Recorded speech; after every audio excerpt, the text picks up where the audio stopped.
नमस्कार प्रणाम। हम शालिनी तिवारी रउरा लोग के बीच एगो बेटा के बियाह गीत लेके आइल बनी।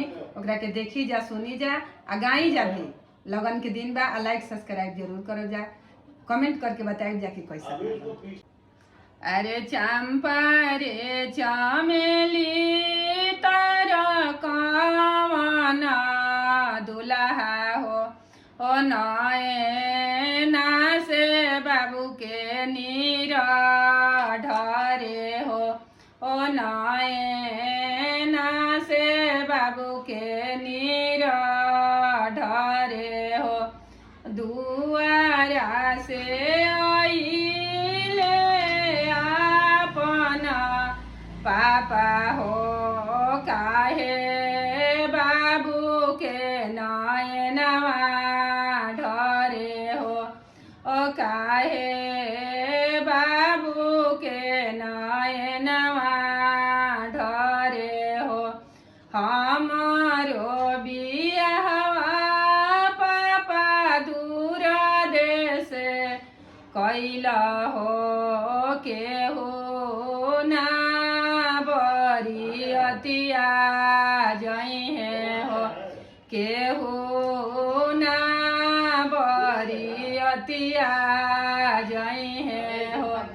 बामे दहिने बाबू पाँचो भैया जइहे हो, ओ संगे दुलर बहनोइया जइहे हो, ओ संगे छोटका बहनोइया जइहे हो।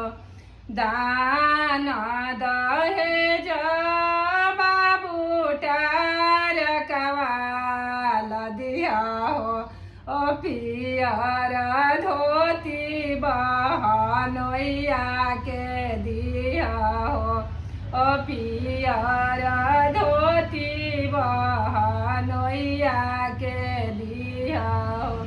दुआरा से आइले अपना चाचा हो, काहे बबुआ के नीरा ढरे हो, काहे ए बबुआ के नीरा ढरे।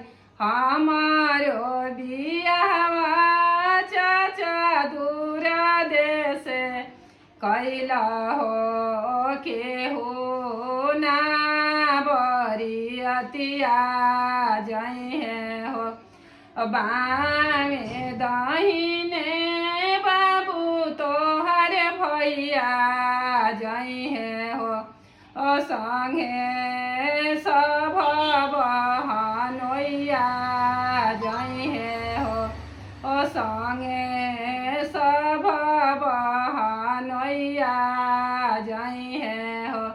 दान दहेजवा बाबू टारकवा लदिहा हो, ओ पियर धोती बहनोइया के दिहा हो, ओ पियर धोती बहनोइया के दिहा हो, ओ पियर धोती बहनोइया के दिहा हो, पियर धोती बहनोइया के दिहा हो।